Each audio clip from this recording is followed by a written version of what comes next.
Salut les amis et bienvenue dans cette autre vidéo. Aujourd'hui dans cette vidéo on va parler de la haute disponibilité sur les paths FortiGate, donc la high availability comme ça se dit en anglais. Donc aujourd'hui dans cette vidéo voici les objectifs dont on va parcourir. Donc on va voir c'est quoi la haute disponibilité sur FortiGate et comment ça fonctionne. On va essayer de comprendre les prérequis liés à la mise en place de la haute disponibilité. On va parler donc des différents modes d'opération. On va parler également du processus d'élection du FortiGate qui joue le rôle du primaire dans une haute disponibilité. On verra les étapes de déploiement et on finira comme d'habitude par un cas pratique. Ensuite, pour les cas pratiques, donc, on va aller sur mon environnement de test. Donc, on va implémenter, on va mettre deux FortiGate en haute disponibilité. On va configurer dans les interfaces monitorées et les interfaces de Heartbeat. On va expliquer ça dans les prochaines slides. Et puis, on va voir comment procéder pour monitorer le trafic des équipements qui sont ici, le trafic de ces équipements-ci là vers Internet en passant soit par ce FortiGate ou soit par celui-ci. Et puis, on va jouer avec les basculements et autres. Donc, sur ces activités-ci là, on a prévu, pour ce cas pratique, donc, on a prévu quelques activités. Donc, la tâche 1 sera de configurer dans la haute disponibilité sur les deux équipements. Ensuite, on va simuler dans le basculement, du moins plusieurs options de basculement. On va voir qu'est-ce qu'on appelle les interfaces de management. On va parler également de switcher le mode de haute disponibilité. Et étape 5, on va voir l'activation de l'option override et puis on va voir comment ajouter un troisième pare-feu donc sur notre schéma afin d'obtenir un cluster de haute disponibilité pour 3 pare-feu FortiGate.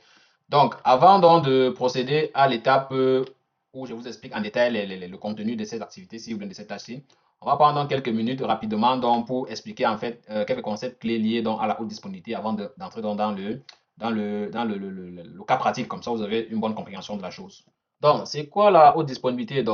La haute disponibilité, donc, c'est le fait de mettre deux ou plusieurs éléments ensemble afin de créer donc un regroupement qui va permettre d'assurer donc la redondance sur le réseau. Donc, dans le cas d'espèce, donc, les FortiGate. Donc, il s'agit de mettre ici deux ou plusieurs FortiGate ensemble afin d'assurer donc la haute disponibilité, donc la redondance sur le réseau pour s'assurer que s'il y a un des équipements FortiGate qui est en panne ou qui a un souci, alors l'autre prend le relais.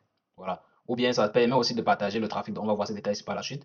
Donc, FortiGate a donc son propre protocole propriétaire qu'ils appellent le FGCP, FortiGate Clustering Protocol. C'est dans ce protocole-là que FortiGate utilise donc pour assurer donc la découverte de nouveaux membres qui veulent adhérer par exemple à un cluster de haute disponibilité. Avec ce protocole, on fait également la synchronisation des données entre les différents membres du cluster.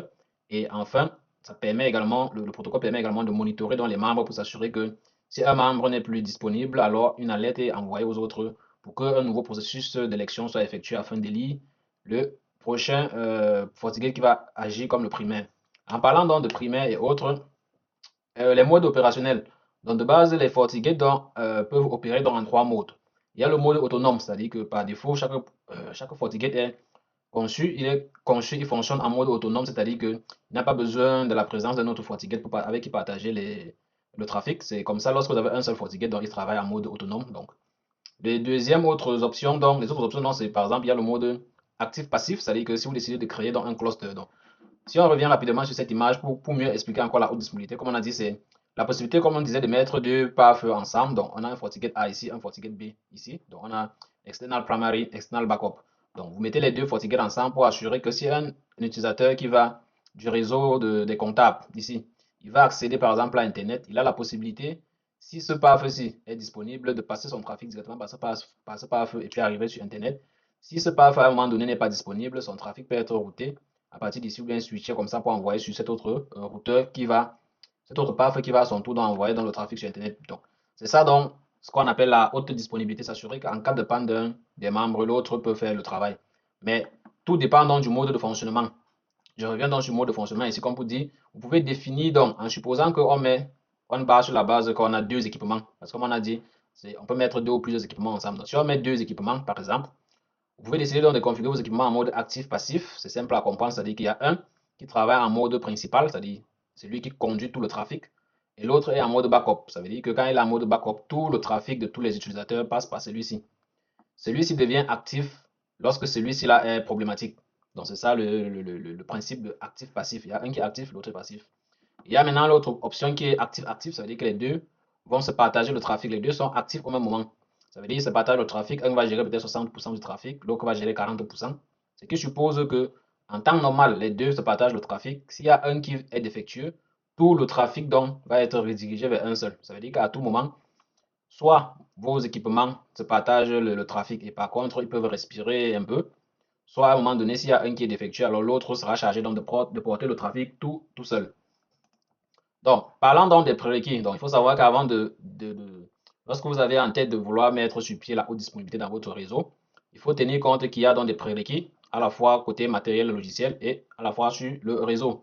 Concernant donc le côté matériel, ce qu'il faut savoir, c'est que si vous voulez mettre plusieurs PAF en mode haute disponibilité, enfin tous les PAF là doivent avoir le même modèle. Ça veut dire par exemple que si votre FortiGate de base avec lequel vous travaillez, c'est un FortiGate de modèle 60F, si vous voulez ajouter un autre pour la haute disponibilité, vous assurez que vous partez sur le marché, vous achetez un FortiGate qui est du même modèle 60F. Qui doit avoir aussi la même configuration matérielle ici pour dire que si il y a une mémoire peut-être de 4 Go, un disque dur peut-être, je sais pas, 50 Go, et dit n'importe quoi, peut-être 8 ports, vous devez vous assurer que ils ont également les mêmes configurations matérielles. Ils roulent sur la même version FortiOS. Ça veut dire que si l'un roule le FortiOS 4.4, 7, pardon, 7.4.9, vous vous assurez que l'autre également roule la même version. Vous devez vous assurer que idéalement, les deux ont du moins la même licence. Pourquoi? Parce que si vous utilisez, supposons que vous avez un FortiGate A et un FortiGate B. Sur le FortiGate A, par exemple, la licence qui est sur le FortiGate, bon, quand vous avez la licence sur FortiGate, c'est en fait, chaque FortiGate peut avoir une licence pour gérer certaines fonctionnalités et l'autre n'en a pas besoin. Pour revenir dans le cas de FortiGate A et B, vous avez un FortiGate A qui a sa licence qui gère par exemple le VPN et vous avez le FortiGate B avec qui vous voulez le mettre en haute disponibilité. Mais le FortiGate B, sa licence ne gère pas le VPN. Alors lorsque vous allez mettre les deux ensemble, le cluster qui va être formé par les deux va donc fonctionner avec le minimum de fonctionnalité. C'est-à-dire qu'il va fonctionner avec la licence qui a le minimum de fonctionnalité. Donc, par conséquent, il va fonctionner avec la licence de celui qui n'a pas le VPN. Voilà. Donc, c'est pour ça qu'idéalement, on recommande donc d'avoir les mêmes licences sur les équipements qui participent donc au cluster. Et maintenant, il y a les modes de fonctionnement qui doivent être identiques. Vous savez que par défaut, sur votre FortiGate, il y a deux modes de fonctionnement pour votre FortiGate. Il peut fonctionner soit en mode transparent ou en mode NAT. Donc, très souvent, très souvent, on fonctionne en mode NAT. Donc, vous juste vous assurez que les équipements sont tous sur le mode NAT. Si vous n'avez pas ces configurations-ci là de façon identique comme ça, votre cluster ne fonctionnera pas. Donc, les deux équipements, quand vous allez les mettre ensemble et vouloir configurer dans la haute disponibilité, ça ne va pas fonctionner. Donc, ça, c'est les priorités côté matériel. Maintenant, côté réseau, vous devez vous assurer par exemple que pour les interfaces réseau, vous allez prévoir plusieurs interfaces réseau disponibles. Ça veut dire que les ports sur vos différents firewalls, vous devez vous assurer qu'il y a encore des ports disponibles qui ne sont pas encore, des ports qui ne sont pas occupés. Il y a encore plusieurs ports disponibles parce que sur chaque path, on va voir ça dans le prochain slide, il y a ce qu'on appelle le circuit monitoré ou surveillé et il y a ce qu'on appelle le circuit de heartbeat. Donc, on va voir ça dans le prochain slide. Donc, il doit avoir des configurations identiques sur les interfaces. Ça veut dire que vous allez décider de configurer par exemple certaines interfaces avec des adressages statiques. Vous devez vous assurer que sur l'autre FortiGate également, l'adressage dessus est en mode statique. Donc, vraiment, l'idée vraiment, c'est de s'assurer que les équipements qui participent ont le même type de configuration. Pareil donc pour les paramétrages de groupe.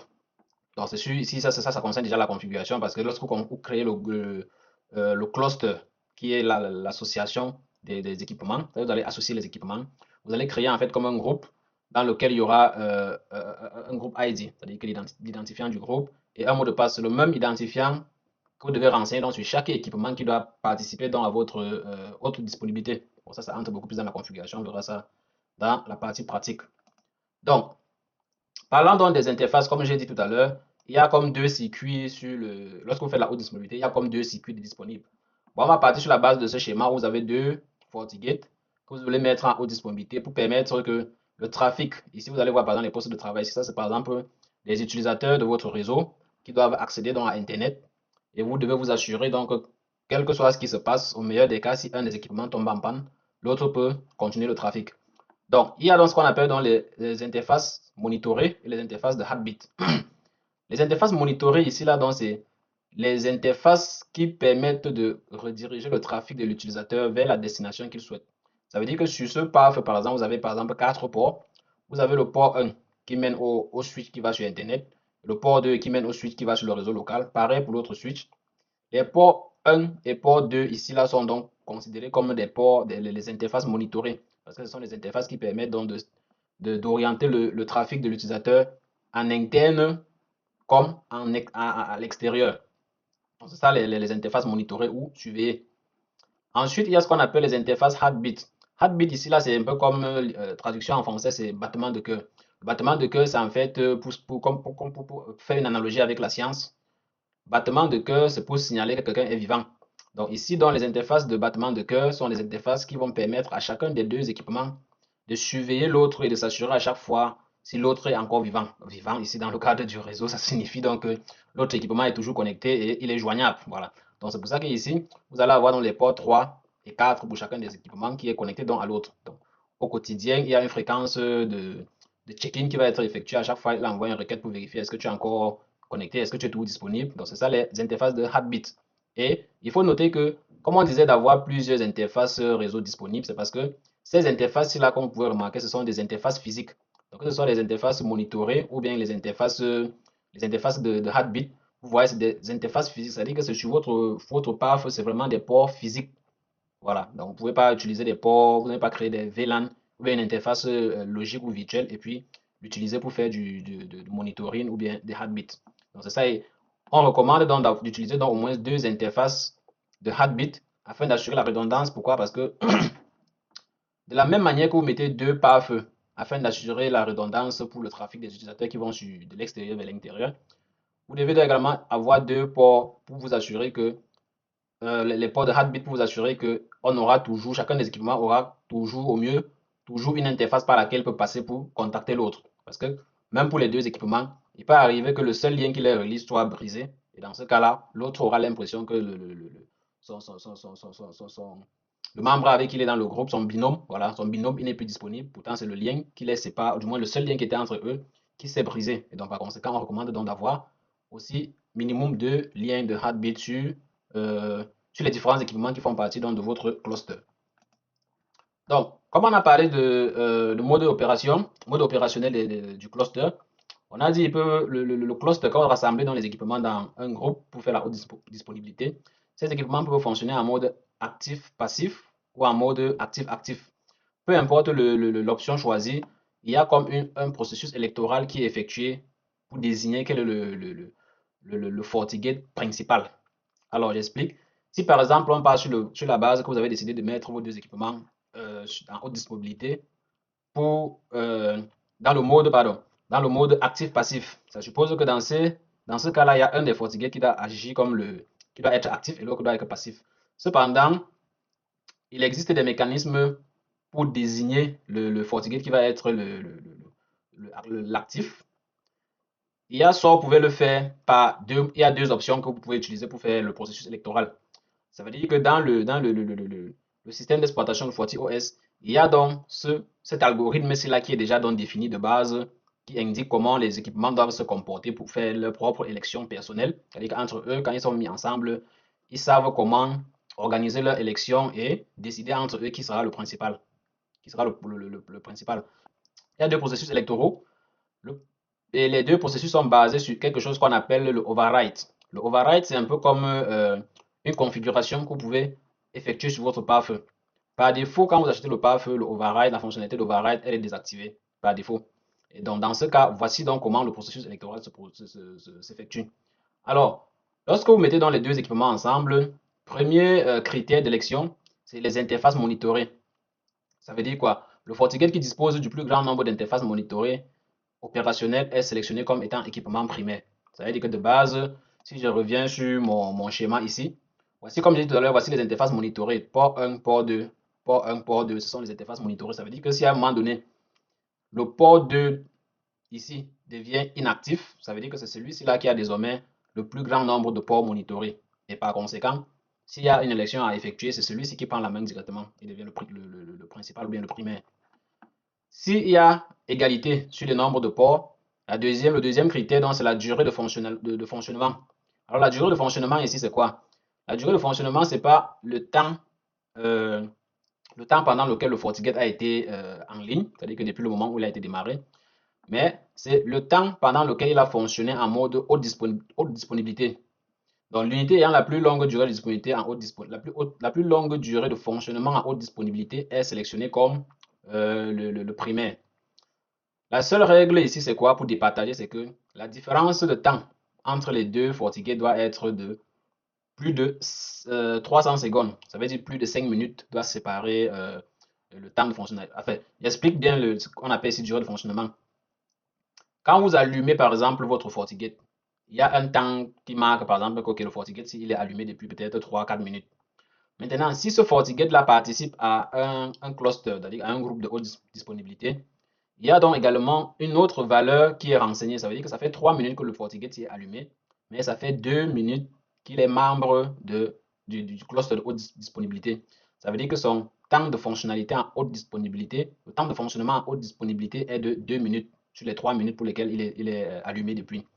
Maintenant, si à un moment donné dans le processus, un des paths est redémarré pour une raison ou une autre de façon normale, vous comprenez que ça réinitialise donc sa durée de haute disponibilité.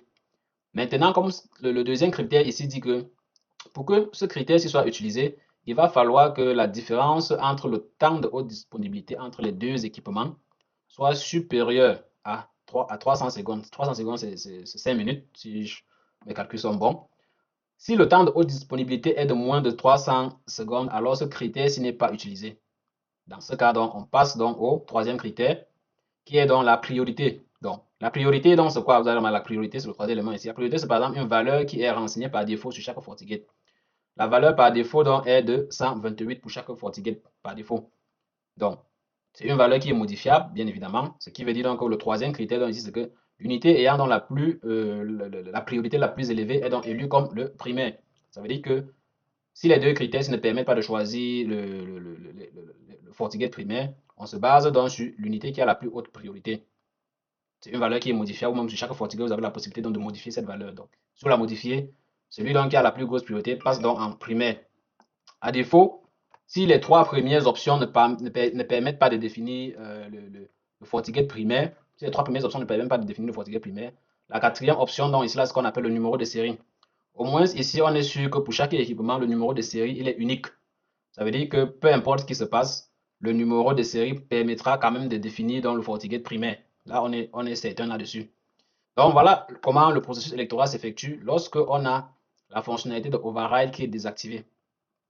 Maintenant, le deuxième mode opérationnel, c'est le deuxième processus électoral, pardon, c'est lorsque le override est activé. Donc, pour activer le override, il suffit juste de se connecter en invite de commande sur un FortiGate et puis taper ces trois commandes-ci, config system HA, set override enable pour activer, et puis N.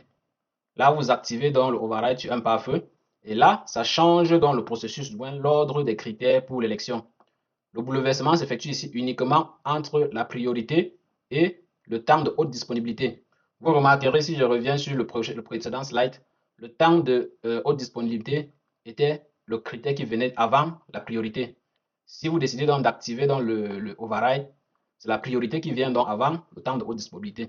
Le reste est inchangé. Les mêmes manières de choisir, mais seulement c'est la priorité donc qui vient avant le temps de haute disponibilité. Donc voilà les deux processus électoraux qui existent donc sur votre FortiGate, du moins sur le système de FortiGate, du moins ce qui est utilisé par le protocole FortiGate Clustering Protocol pour élire donc qui sera le premier sur un groupe de haute disponibilité.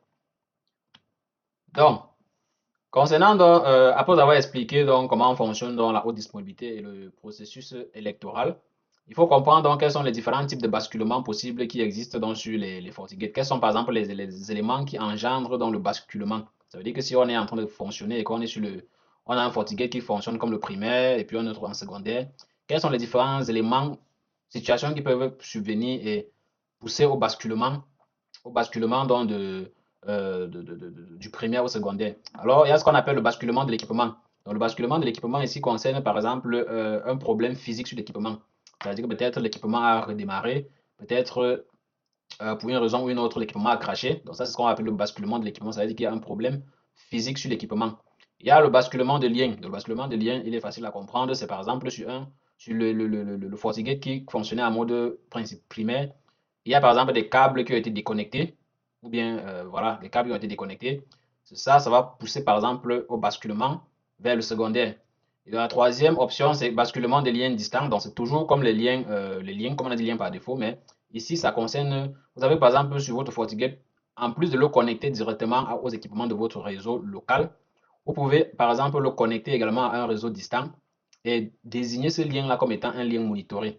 Donc, les liens monitorés, contrairement à l'image que je vous ai montré au début, qui permettait de connecter uniquement le réseau local, ça semblait présenter comme si c'était seulement le réseau local, mais il y a également le lien distant qui permet de connecter votre FortiGate donc, à une ressource distante qui n'est pas liée à votre réseau local et faire de cela un lien, monitoré.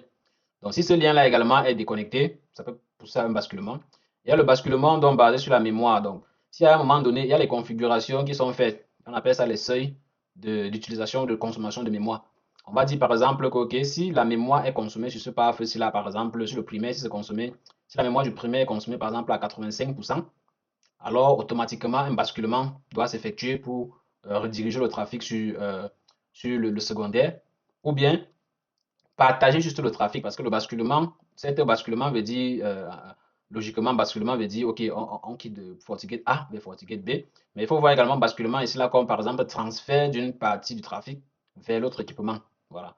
Donc, pour le cas de mémoire, par exemple, supposons à un moment donné, votre mémoire, la mémoire sur le primaire est consommée peut-être à 90-95% et qu'il y a toujours du trafic qui continue à venir sur le FortiGate.